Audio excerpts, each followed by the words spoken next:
o peso sobre os ombros de Jesus de carregar todo o pecado da humanidade, produziu nele um abatimento que o esmagava emocionalmente. E tal tensão produziu o rompimento de microarteríolas, que nós chamamos de capilares, que são vasos tão fininhos como um fio de cabelo, e que ficam justapostos ali embaixo das glândulas sudoríparas, dos que geram suor, e Jesus literalmente suou sangue. E esse fenômeno chama hematidrose. Significa suar sangue. E é um fenômeno raríssimo, mas pode acontecer com uma pessoa comum. Basta que tenha uma condição excepcional, fraqueza física generalizada, uma profunda emoção, um abatimento intenso, ou seja, uma depressão tremenda, ou um grande medo. E o terror, a angústia, ele já sabia o que ia acontecer porque antes ele falou: meu tempo está próximo, um de vós me trairá.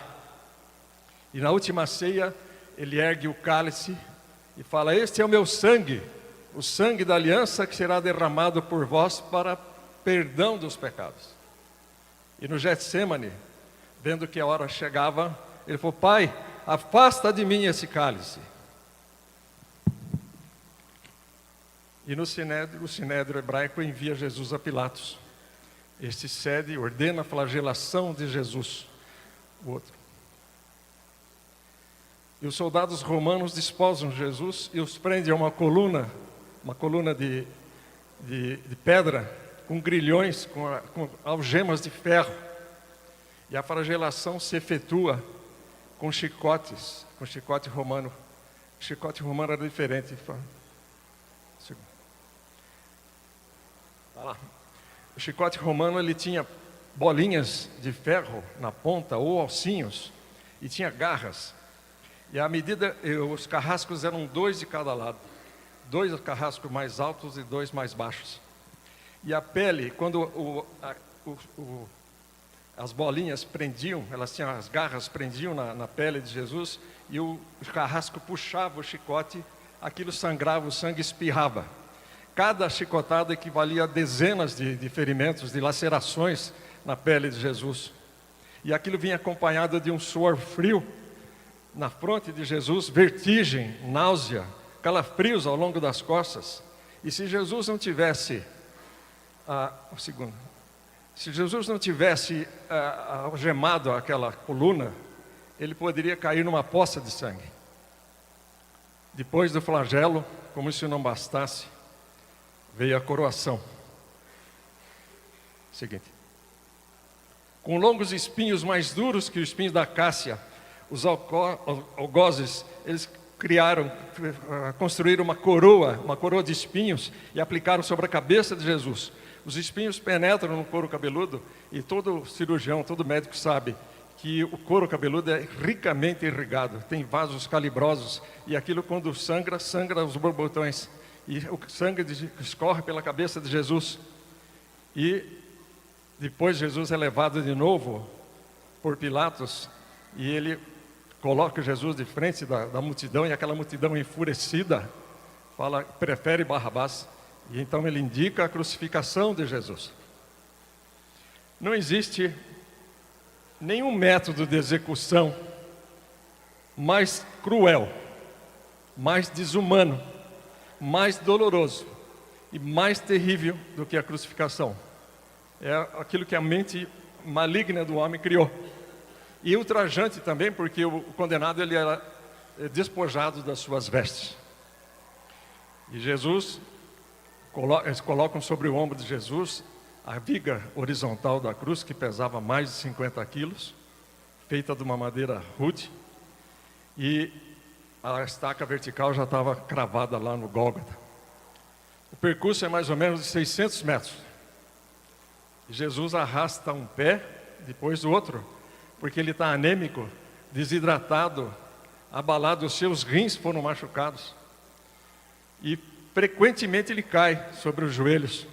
E os ombros de Jesus, eles ficam esfolados, cobertos de chagas provocadas por aquela madeira rude.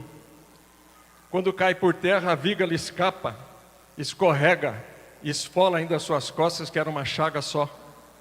E no Calvário, os soldados os despojam das suas vestes. Mas a sua túnica está colada nos seus ferimentos, e aquilo produz uma dor atroz. Quem já fez um curativo, tirou uma gaze pequenininha de um curativo, sabe que quando cada fiozinho, cada fibra da gaze adere ao tecido e adere às terminações nervosas. E quando aquilo é tirado de uma vez, a dor é tão grande que o sujeito pode morrer de dor. Mas ainda não é o fim.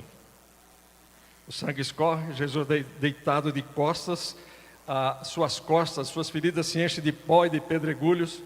Depositam Jesus sobre o braço horizontal e os algozes pregam um prego longo, pontudo, e pregam no punho de Jesus. E existem teorias que falam que se pregasse na mão, a mão ela se dilaceraria. O peso de Jesus cortaria, a mão dele, ele cairia da cruz. Então eles pregaram no punho, que fica entre os ossos do carpo, entre o rádio e entre a una. Uma região tremendamente dolorida, porque ali passa o nervo mediano. Quem tem síndrome do túnel do carpo sabe do que eu estou falando. A simples compressão do nervo já produz uma dor dilacerante. Calculem vocês um prego enfiado no nervo mediano. E mesmo que fosse na mão, o nervo mediano continua passando pela mão. A lesão de troncos nervosos é a dor mais insuportável que um ser humano pode suportar. E quando o corpo de Jesus é suspenso na cruz, o nervo é distendido como uma corda de violino puxada pelas cravelhas. Suplício que durou horas. A cada solavanco, o nervo vibrava em dor dilacerante. O carrasco, seu ajudante, impunha a extremidade da trave, aquela extremidade horizontal, elevam Jesus, colocando primeiro sentado, depois em pé, fazendo tombar. E encaixam o braço horizontal da cruz naquela madeira, naquele braço vertical. As pontas cortantes da coroa de espinhos, elas penetram ainda mais. E Jesus quer inclinar a cabeça para trás para encostar na madeira, mas a coroa de espinho não deixa, devido ao seu volume. Cada vez que ele levanta a cabeça, recomeçam as pontadas. Pregam-lhe os pés, com um prego só, num plano inclinado, de forma que Jesus não pudesse esticar as pernas. Tinha que ficar com o corpo dobrado. Ao meio-dia, Jesus tem sede. Ele não bebia água desde o dia anterior. Está anêmico, desidratado, seus rins estão massacrados, seu rosto é uma máscara de sangue, sua boca é entreaberta, o lábio inferior começa a cair, e o soldado lhe estende uma vara com uma esponja, com uma bebida ácida, que alguns falam que é vinagre, mas era costume dos militares fazer isso. Uma tortura atroz. Um estranho fenômeno se produz no corpo de Jesus.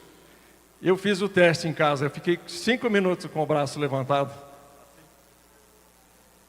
E depois vocês façam em casa para você ver o que acontece. Só de ficar com o braço levantado, 5 minutos. Jesus ficou horas, só que ele tinha um agravante. Ele tinha uma coroa de espinho na cabeça, os pés cravados com prego, feridas nas costas imensas, uma quantidade de ferida imensa. Ele tinha os punhos pregados, o sofrimento atroz, e não podia levantar o corpo. E o estranho fenômeno se produz no corpo de Jesus, os músculos dos braços se enrijecem, essa dor que se passa pelos deltoides, pelos bíceps, até chegar na cabeça, e todo o corpo dele se contrai como se ele tivesse com tétano. Câimbras no abdômen, câimbras no tórax. Jesus está pendurado, os seus pulmões estão comprimidos e ele não consegue respirar. A respiração entra pouco a pouco, cada vez mais curta, cada vez como um sibilo, e não consegue sair. Jesus tem uma falta de ar como se fosse um asmático. Respira só com o ápice dos pulmões. Seu rosto pálido fica avermelhado, fica púrpura e depois cianótico, fica roxo. Jesus é envolvido pela asfixia. Seu coração agora entra em sofrimento porque começa a formar um líquido plasma entre o coração de Jesus e o pericárdio. e o pericárdio. E aquilo comprime o coração, pode levar a uma insuficiência cardíaca e morrer no coração. E lentamente, os olhos de Jesus saem da órbita. E lentamente, num esforço sobre-humano, com dores intensas, Jesus consegue apoiar-se no prego cravado nos pés, esforça pequenos golpes, se eleva aliviando a tração sobre os braços, sobre o tórax, para poder respirar, e fala: Pai, perdoa-lhes, porque não sabem o que fazem. Nessa hora ele encontra força para perdoar, e nos dá o exemplo de que nós devemos perdoar também. Logo em seguida, o corpo de Jesus se afrouxa novamente, e ele consegue falar 7 frases. E cada vez que ele fala, ele tem que fazer todo esse esforço, colocando a força das pernas sobre os pés que estão pregados. É uma coisa inimaginável. Pouco depois o céu escurece, o sol se esconde, de repente a temperatura diminui, 3 horas da tarde. Depois de uma tortura de horas, de dores, de câimbras, de lacerações, de asfixia, de latejar de nervos, Jesus fala: meu Deus, por que me abandonaste? E grita: tudo está consumado. E num grande brado fala: Pai, nas tuas mãos entrego o meu espírito. E morre para o meu lugar, no seu lugar. E para perdão dos nossos pecados. E a profecia que está escrita em João capítulo 19, versículo 33. Mas quando chegaram a Jesus, constatando que já estava morto, não lhe quebraram as pernas. Que era costume dos soldados, vendo que se o condenado demorasse para morrer, eles iam lá com uma marreta, delicadamente, com uma marretada, quebrava as pernas do condenado. E quando chegaram lá, Jesus constataram que ele já tinha morrido. Perfuraram o lado de Jesus com uma lança, logo saiu água e sangue, e essas coisas aconteceram para que se cumprisse a profecia: nenhum osso seria quebrado. Eu abri esse parênteses e fecho agora, para que a gente tenha, nós sabemos todos como foi o sacrifício de Jesus, mas essa visão diferente, para que a gente possa aquilotar que a crucificação foi a pior sentença que Jesus poderia ter recebido, e ele aceitou mansamente, para que todos nós fôssemos perdoados dos nossos pecados. Então, voltando agora à mensagem propriamente dita, nós podemos fazer um grande sacrifício. Nós podemos doar um rim, nós podemos doar a medula, mas doar a vida, até a última gota de sangue, como Jesus fez, nós não somos capazes. Mas nem sempre foi assim. E 1772 anos antes de Cristo, o rei Hammurabi criou o Código de Hammurabi. Ele era da Mesopotâmia, uma região que fica no Oriente, entre o rio Tigre e o rio Eufrates, onde hoje é o Iraque e o Kuwait. E ali moravam os babilônios, os sumérios e os assírios. E o Código de Hammurabi era baseado na lei de Talião. Olho por olho, dente por dente. Consistia, taliones, né, vem do latim, significa tal, idêntico. Consistia em penalizar o crime na mesma proporção, da mesma forma. A pena era proporcional ao crime. Daí a palavra retaliação, né, que significa vingança, revide, olho por olho, dente por dente. E o Código de Hammurabi tinha 281 leis. E era escrito numa rocha, com caracteres cuneiformes, uma rocha de 2,25 m, uma rocha de diorito, uma rocha vulcânica. E se alguém acusasse uma outra pessoa de sortilégio, ou seja, encantamento, feitiço, sedução, e não provasse, o acusador era condenado à morte. Aqui é interessante, se um juiz proferisse uma sentença errada, ele tinha que pagar 12 vezes o custo do processo e perdia a sua cadeira de juiz perante o povo. Ele era expulso do seu cargo, perante o povo. Se alguém difamasse uma mulher consagrada ou uma mulher de um homem livre e não provasse, ele era arrastado perante o juiz e sua cabeça era tosquiada. E para eles era uma ofensa terrível, porque eles preservavam a cabeleira e a barba.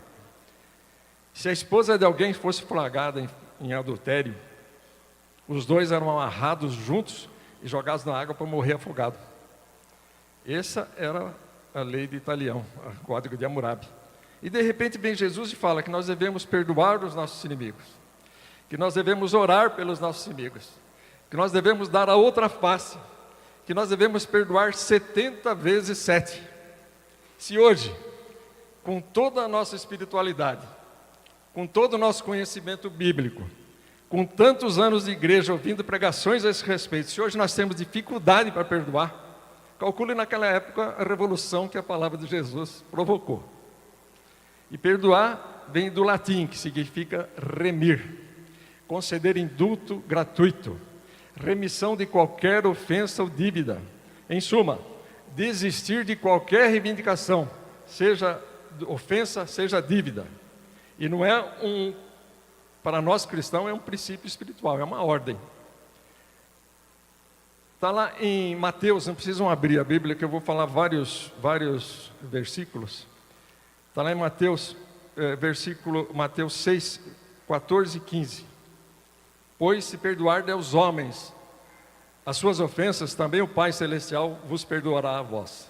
Porém, se vós não perdoares as ofensas aos homens, também o Pai Celestial não perdoará a vós. Provérbios 19, 11, a sabedoria do homem de dar paciência e ignorar, e sua glória é ignorar as ofensas. Provérbios 24, 29, não digas, como ele fez a mim, assim eu vou fazer com ele. Igualzinho. Isso é olho por olho, dente por dente. Jesus disse, não faça isso. Colossenses capítulo 3, versículos 12 e 13, revesti-vos, pois, eleitos de Deus, santos e amados, de entranhas de misericórdia, de benignidade, de humildade, de mansidão, suportando-vos uns aos outros, perdoando-vos uns aos outros, e se tiver alguma queixa contra outro, assim como Cristo vos perdoou, assim fazei vós também. Não há limite para o perdão, não há limite. Pedro aproximou-se de Jesus e disse, Senhor, até quantas vezes pecará o meu irmão contra mim e eu o perdoarei? Até 7? E Jesus lhe disse, não te digo que até 7, mas 70 vezes 7. 1 Coríntios 13, 5, o amor não maltrata, não procura os seus interesses, não se ira, não guarda rancor. 1 Pedro 4, versículo 8, mas sobretudo tende ardente amor um para com os outros, porque o amor cobrirá multidão de pecados. No Salmo 103, versículo 12, assim, como está longe o Oriente do Ocidente, afasta de mim as minhas transgressões. Mateus 6, 12, perdoai as nossas dívidas, assim como nós perdoamos os nossos devedores. Perdoai as nossas ofensas, assim como nós perdoamos quem nos tem ofendido. Mateus 5, versículo 38 e 39. Ouvistes o que foi dito, olho por olho, dente por dente. Eu, porém, vos digo, não resistais ao mal. Se alguém te bater na face direita, oferece também a outra face. É o Sermão do Monte. Ainda no Sermão do Monte, Mateus 5, versículos 43 e 44. Ouvistes o que foi dito, amarás o teu próximo e odiarás o teu inimigo. Eu, porém, vos digo, amai os vossos inimigos, bendizei os que vos maldizem, fazei bem aos que vos odeiam, orai pelos que vos perseguem e vos maltratam, porque assim será filho do nosso Pai que está nos céus. Falta de perdão nos mantém cativos. A cultura popular diz com muita propriedade, se você tem falta de perdão, é como carregar um paralelepípedo amarrado na perna. Só traz sofrimento e dor para quem está carregando o sofrimento, para quem está carregando a pedra, para quem não libera o perdão. Outros dizem que o ódio é a mesma coisa que você tomar veneno, esperando que o outro morra. O outro está lá, feliz da vida, não tá? Você que está tomando veneno, você que está engolindo a amargura, você que está abrindo a porta para as doenças psicossomáticas. E o ressentimento é sentir de novo. E cada vez que você tem o ressentimento, você sente de novo e potencializado, sente mais ainda. O perdão liberta, a mágoa te torna cativo. E Provérbios 28:13 diz: o que encobre as suas transgressões jamais prosperará, mas o que confessa alcança a misericórdia. Veja o exemplo de José. José, ele foi mandado para a prisão pela mulher de Potifar injustamente. José, o copeiro esqueceu dele, ele também perdoou. José foi vendido pelos seus irmãos como escravo, e ele também perdoou seus irmãos e confiou em Deus, e Deus o colocou como segundo no Egito, somente abaixo do faraó, governador do Egito, ele que era estrangeiro. E o perdão é um ato volitivo, é um ato da nossa vontade, não é um sentimento, mas uma decisão, é contínuo, envolve o passado, o presente e o futuro. Aquela mágoa que você carrega desde o passado, ela está fazendo efeito hoje, e vai fazer efeito no futuro se você não perdoar, se você não liberar perdão, se você não ficar livre dessa mágoa. Nós devemos ver o nosso agressor como espírito vivo, não como inimigo, não como obstáculo ao nosso caminho. E a conciliação é sempre a melhor resposta. Não podemos permitir nenhuma área de perdão em nossas vidas. Não insista na falta de perdão. Ordene a sua alma, porque se sujeite ao Espírito. Ninguém nos magoa mais do que a nossa família. A área de atrito geralmente é maior dentro de casa. Quanto existe mais intimidade, mais atrito. E às vezes o atrito está em cima da mesma cama.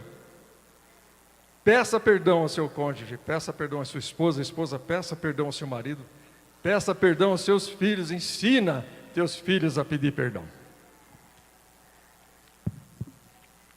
Para concluir, eu queria que vocês abrissem as Bíblias em 1 João, capítulo 2, versículo 9. 1 João, capítulo 2, versículo 9.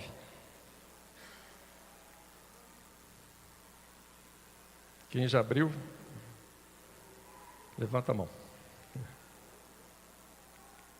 Quem não abriu ainda, misericórdia, né? Então, 1 João, capítulo 2, versículo 9. Aquele que diz que está na luz e odeia o seu irmão, até agora está nas trevas. Versículo 10. Aquele que ama o seu irmão está na luz, e nele não há escândalo. Versículo 11. Mas aquele que odeia o seu irmão está em trevas, anda em trevas, não sabe para onde ir, porque as trevas lhe cegaram os olhos. Agora no capítulo 3, versículo de 10 a 16, capítulo 3. Nisso são manifestos os filhos de Deus e os filhos do diabo. Qualquer que não pratica a justiça, não ama o seu irmão, não é de Deus. Não é de Deus. Nós vimos na semana passada, o pastor Abílio disse que nós temos duas portas, a porta larga e a porta estreita. Nós temos dois senhores, ou nós somos de Deus, ou nós não somos. No versículo 11, ainda no João 3, porque esta mensagem que eu viste desde o princípio, que amemos uns aos outros. Versículo 14, nós sabemos que passamos da morte para a vida, porque amamos os irmãos. Quem não ama o seu irmão, permanece na morte. Versículo 15, qualquer que odeia o seu irmão é homicida, é assassino. E vós sabeis que nenhum assassino tem a vida eterna permanecendo nele. E 16, conhecemos o amor nisto, que ele deu a vida por nós, e nós devemos dar a vida pelos nossos irmãos. 1 João capítulo 3, versículo 23, agora terminando. É o seu mandamento é esse, que creiamos no nome de seu Filho Jesus Cristo e nos amemos uns aos outros, segundo o seu mandamento, o maior de todos. Amai a Deus sobre todas as coisas e ao próximo como a ti mesmo. 1 João capítulo 4, versículos 7, 8, 10, 11, 12. Versículo 7, 4, versículo 7. Amados, amemo-nos uns aos outros, porque o amor é de Deus, e qualquer que ama é amado de Deus e conhece a Deus. 8. Aquele que não ama não conhece a Deus, porque Deus é amor. 10. Nisto está o amor, não em que nós tenhamos amado a Deus, mas Ele nos amou a nós, enviou seu Filho para perdão dos nossos pecados. Versículo 11. Amados de Deus, se Deus assim nos amou, também nós devemos amar uns aos outros. 12. Ninguém jamais viu a Deus. Se nós amamos uns aos outros, Deus está em nós e é perfeito o seu amor. E agora encerrando, em 1 João, capítulo 4, versículos 19, 20 e 21. Nós o amamos porque Ele nos amou primeiro. Versículo 20, 4, 20. Se alguém diz, eu amo a Deus e odeia seu irmão, é mentiroso. Pois quem não ama seu irmão ao qual viu, como pode amar a Deus a quem não viu? E dele, 21, temos este mandamento, que quem ama a Deus, ame também o seu irmão. Então, resumindo, sem perdão, você está em trevas. Sem perdão, você está cego.